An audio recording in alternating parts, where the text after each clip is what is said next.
Hola chicas, muy buenas tardes.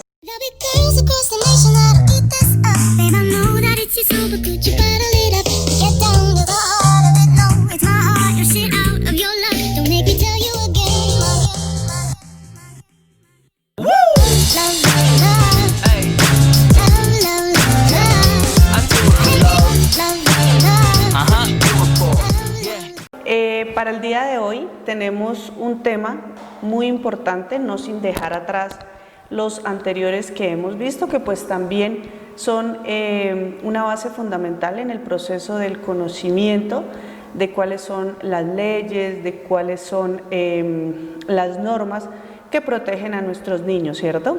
Y por esa línea de temas que hemos visto, pues también hemos tenido la oportunidad de observar, de conocer, de investigar sobre diferentes temas acerca de lo que son los factores de riesgo, ¿sí? De las situaciones que ponen en riesgo a nuestros niños de que sus derechos sean vulnerados.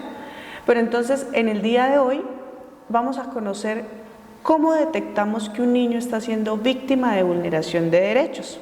¿Listo? Vamos a conocer cuáles son las alertas que nosotros tenemos como docentes, como parte activa de una sociedad para proteger, para denunciar cuando veamos casos de vulneración de derechos. Hoy vamos a conocer cuáles son los cambios emocionales o comportamentales que se pueden observar en niños y niñas que están siendo víctimas de situaciones que vulneran sus derechos. Y es que lamentablemente pues muchas veces vemos a nuestros niños pero no sabemos por qué actúan de X o Y forma, ¿cierto? Entonces lo importante es que hoy empecemos a conocer todas esas situaciones, todos esos cambios que presentan nuestros niños y que nos dicen algo no está bien, ¿cierto? Aquí algo está pasando. Este niño o esta niña necesita ayuda. Y lo que yo les decía, muchas veces las aulas de clase, muchas veces el profesor se convierte como en esa ayuda para el niño, ¿sí? Si en su casa está siendo víctima de alguna violación, o si está siendo víctima de maltrato infantil, o si tiene alguna situación que esté vulnerando sus derechos. Entonces los niños se refugian en su colegio y ahí es donde nosotros formamos una parte, hacemos parte fundamental, de ese proceso, ¿listo? De ese proceso de denunciar. Entonces vamos a conocer cuáles son esos cambios emocionales y de comportamiento de nuestros niños. En primer lugar, debemos empezar por conocer a nuestros niños. Sabemos que quizás en nuestras aulas tenemos más de 10 niños y a veces nos es difícil conocer la historia de cada uno, conocer cómo son cada uno, pero ahí está la tarea del docente, ¿sí? Cuando nosotros hacemos una profesión, cuando nosotros hacemos una labor con gusto, nuestro trabajo va más allá, ¿cierto? Entonces, en el caso de nosotros docentes, nuestro trabajo va más allá de enseñar, va más allá de transmitir un conocimiento, va más allá de que el niño aprenda contenidos temáticos, sino también es importante que nosotros aprendamos a darnos cuenta cuando nuestros niños no están bien, ¿listo? Y con esto me refiero a lo siguiente. Nosotros tenemos un niño que siempre el niño era feliz, que el niño compartía con sus compañeros, que jugaba, que era alegre. Bueno, y de un momento a otro el niño empezó a llegar triste, se aparta de los demás. Ahí es donde yo entro como docente a investigar qué es lo que está pasando. Y dentro de esos cambios encontramos algo que es la depresión, ¿sí? Que pensamos que a nuestros niños no van a sufrir de esta situación, de este cambio de actitud, cambio de comportamiento en el ser humano. Creemos que los niños no, pero los niños también pueden llegar a ser víctimas de esta situación, debido a alguna situación que estén viviendo en sus hogares. Entonces encontramos que la depresión es un trastorno que afecta el estado de ánimo tanto a niños como a adultos. Resulta altamente incapacitante y cursa con un elevado nivel de malestar en ambos casos. Aquí vamos a tener en cuenta algo que es la madurez, ¿sí? La madurez en todos los aspectos de la vida del ser humano, ¿sí? Los niños, pues, su proceso de maduración pues todavía está muy débil porque son niños, están en ese proceso de desarrollo, ¿sí? Entonces, por ende, a un niño que sufra de depresión, pues obviamente va a ser mucho más impactante para él esa situación porque su proceso de desarrollo de madurez no está todavía bien establecido, por decirlo de alguna forma, no ha madurado bien en cuanto a sus comportamientos y en cuanto a su forma de ver la vida. Entonces, esta situación lo va a afectar aún más, pero el niño llega a presentar esta depresión porque está viviendo una situación en su hogar, porque está viviendo una situación de alguna vulneración de su derecho. ¿Listo? Entonces, es importante que nosotros estemos alertas, que conversemos con papá y mamá siempre que veamos un caso diferente, una situación, un cambio de comportamiento diferente en nuestros niños. Dar aviso a los papás, comentarles que algo no está bien, ¿sí? Y ahí empezamos con un proceso de investigar qué es lo que está pasando, de denunciar, ¿listo? Entonces, vamos a ver ahora cuáles son esos síntomas depresivos, porque es que muchas veces, o por nuestra cultura, creemos que la depresión es estar tristes, es llorar, es quedarnos solos, pero hay síntomas depresivos y es importante que ustedes hoy los tengan en cuenta para que en el momento en que ustedes estén en sus aulas de clase aprendan a detectar esas situaciones. Entonces, encontramos estado de ánimo irritable o depresivo, pérdida de interés o placer, nada le importa, si no lo invitan a jugar no le interesa, ¿sí? Está totalmente apartado de las actividades con su grupo de pares. Aislamiento social, agitación, problemas de conducta o disciplina. Esto es muy importante, El niño que empieza a ser agresivo, que empieza a golpear a sus compañeros, algo está pasando, ¿sí? Si el niño no es así, algo está pasando. Autoestima baja, sentimientos de que no vale nada, sentimientos de desesperación, dificultad al concentrarse, llanto frecuente, quejas físicas, subida o baja de peso, crecimiento y peso no apropiados, cambio en el apetito, trastornos en el sueño, cansancio, conducta dirigida a lastimarse a sí mismo o hablar acerca del suicidio o intentarlo. Entonces, esos son los síntomas que debemos tener en cuenta para detectar que un niño está sufriendo de depresión. Y ahí mismo vamos a ver cuál fue la situación que nos desató esa depresión en los niños. Vamos ahora a ver. Dentro del proceso de vulneración de derechos encontramos el abuso sexual, que ustedes saben que el abuso sexual en menores está muy marcado, desafortunadamente, lamentablemente, tristemente en nuestra cultura, en la sociedad en la que vivimos, es algo muy común verlo, pero no porque sea común, es normal, ¿listo? Entonces, se pueden llegar a presentar esos casos. Dios permita que no, que ustedes no tengan que ver esos casos y que no sigan habiendo más niños víctimas de esa vulneración de derechos. Pero es importante que ustedes conozcan, sin embargo, llegado al caso, Dios no quiera se llegue a presentar.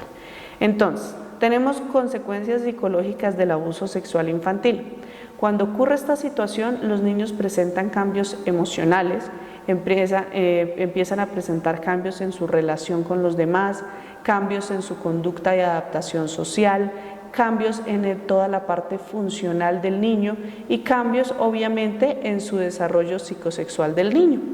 Un desarrollo psicosexual que se vio atrofiado por una persona que lastimó al niño, ¿sí? Porque recuerden que según la teoría de Sigmund Freud, el desarrollo psicosexual de los niños pues es un proceso normal que el niño va viviendo según sus etapas. Sin embargo, cuando el niño se le presenta alguna situación de vulneración de este derecho, pues obviamente el niño va a presentar cambios diferentes, ¿listo? Entonces vamos a saber cuáles son los cambios que presenta según la parte emocional, relacional, de conducta y de adaptación social, la funcionalidad del niño y el desarrollo psicosexual del niño. Entonces, dentro de los cambios emocionales encontramos trastorno depresivo y bipolar, síntomas de trastorno de ansiedad, trastorno por estrés postraumático, baja autoestima, límite de la personalidad, conductas autodestructivas, ¿sí? Empezamos a ver esas situaciones en cuanto a la parte emocional del niño. En cuanto a la parte de la relación con los demás, empieza a aislarse, empieza a sufrir de ansiedad, empieza a sufrir de dificultades al relacionarse con los demás. En la adaptación social y en la conducta se vuelve una persona hostil, se vuelve una persona que tiene trastornos de conducta, de un momento a otro se vuelve agresivo, ¿sí? Ahí algo no está bien. Entonces, en la parte de la funcionalidad, trastornos de la conducta alimentaria, dolores físicos, trastorno disociativo, esas son las situaciones o las consecuencias que desata el abuso sexual infantil. ¿Listo? Y en la parte psicosexual pues empieza a demostrar otro tipo de situaciones diferentes en cuanto a la forma de ver la parte de verse él como niño, ¿sí? Porque obviamente su parte psicosexual fue afectada, entonces empieza a mostrar otros cambios, ¿sí? De pronto a sentir pena, de pronto a sentirse rechazado. Son situaciones que debemos empezar a detectar.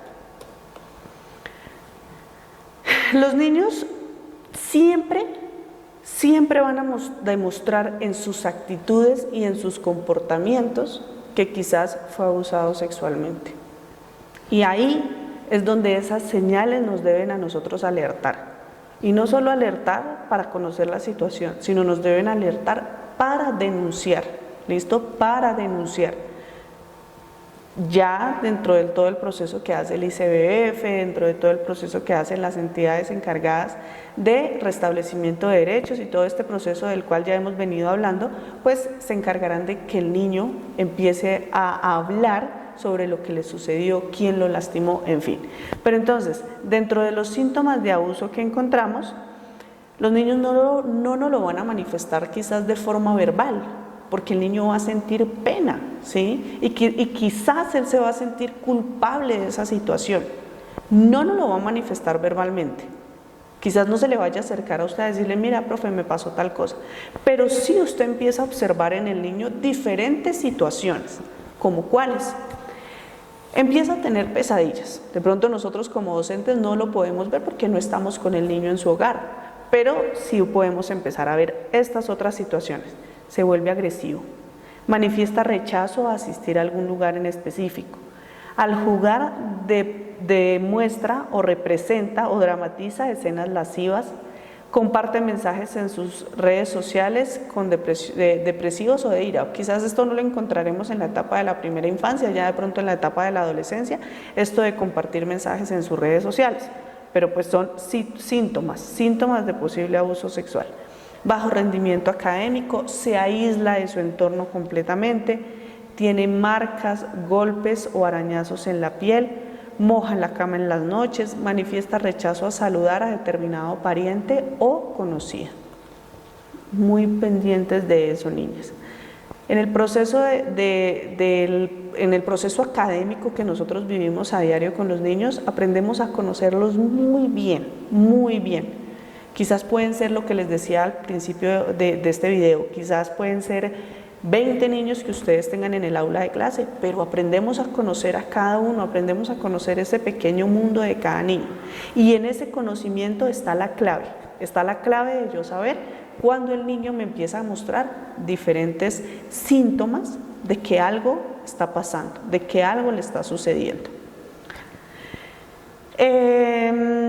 Estos son pues los mismos indicadores físicos o comportamentales en los niños cuando han sido víctimas de algún abuso. ¿Listo? El miedo en los niños. El miedo pues es normal, ¿no? El miedo nos alerta a que algo nos puede ocurrir, nos alerta a alguna situación. Pero cuando se empiezan a experimentar emociones, los niños empiezan a sentir miedo, pero constante, miedo repentino, miedo de todo le da miedo, todo le produce susto. Quizás esté siendo víctima de vulneración de derechos. ¿Listo?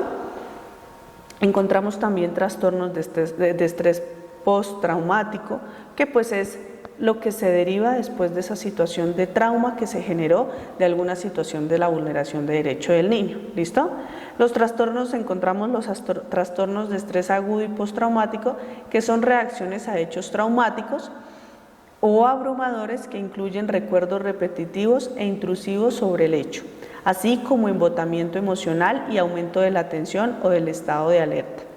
Los niños tienden a evitar aquellas situaciones que les recuerdan el evento. Entonces ahí es cuando papá y mamá o nosotros en el aula de clase debemos estar atentos. Si el niño le gustaba ir a la casa del tío y de un momento a otro no quiere volver y de un momento a otro presenta miedo, es porque los niños ese trastorno de estrés postraumático lo demuestran con ese miedo de recordar ese evento en la situación, en el contexto donde lo vivió, ¿sí? Entonces el niño no quiere volver allá y es porque algo está pasando. Y muchas veces nosotros como padres de familia, o en el caso de los padres de familia, que son quienes están en el proceso con los niños, pues tienden a no pasa nada, tranquilo, ve, ¿no? Pero no, esa no es la idea es que nosotros aprendamos a detectar esas situaciones, que son alertas que tenemos nosotros, ¿listo? ¿Cuáles son los factores que nos permiten a nosotros conocer que un niño es víctima de trastorno de estrés postraumático? Que es el trastorno de estrés postraumático, lo que les decía anteriormente, pues es cuando es la situación que se deriva de alguna situación que le generó un trauma al niño, ¿listo? Entonces, existen ciertos factores que pueden determinar que el niño desarrolle o no un estrés postraumático, y si este se desarrolla, lo que nos ayuda a nosotros a determinar ese pronóstico o a las personas ya encargadas dentro del proceso de restablecimiento de derechos es la gravedad del acontecimiento traumático. Si se produjeron lesiones físicas durante el acontecimiento, el carácter del niño, es muy importante el carácter del niño. Lo que les digo, un niño que vivía feliz, pero de un momento a otro llora, se aísla de los demás, está triste, no quiere hablar, ¿listo? El estatus social y económico de la familia, si el niño ha experimentado anteriormente la adversidad como el abuso sexual, el buen funcionamiento de la familia, si el niño tiene familiares con trastornos de salud mental o si el niño tiene apoyo familiar y social. Entonces, esos son los síntomas de estrés postraumático. ¿Listo? Es importante, es muy importante que aprendamos a conocer los cambios emocionales de nuestros niños. Y lo que les digo, vuelvo y les repito, chicas, nosotros tenemos una tarea muy importante dentro de las aulas: detectar, conocer, denunciar si alguno de nuestros niños está siendo víctima de vulneración de derechos. ¿Cómo lo hacemos? Conociendo el mundo de cada niño. Quizás sea un poco complicado cuando tenemos muchos niños, pero aprendemos a conocerlos. Ellos se convierten en parte fundamental de nuestra vida, y al convertirse en esa parte fundamental de nuestra vida, nosotros los aprendemos a conocer tan bien que cuando vemos un cambio, de una vez estamos alertas y nos está indicando que algo está pasando. ¿Listo, chicas? Entonces, esa es la invitación de hoy, que conozcamos nuestros niños, que no nos dediquemos solamente a impartir un conocimiento, sino a conocer ese pequeño mundo de cada uno. Chicas, éxitos. Cualquier pregunta, cualquier inquietud, cualquier duda que tengan, no duden en hacérmela saber, y nada, éxitos.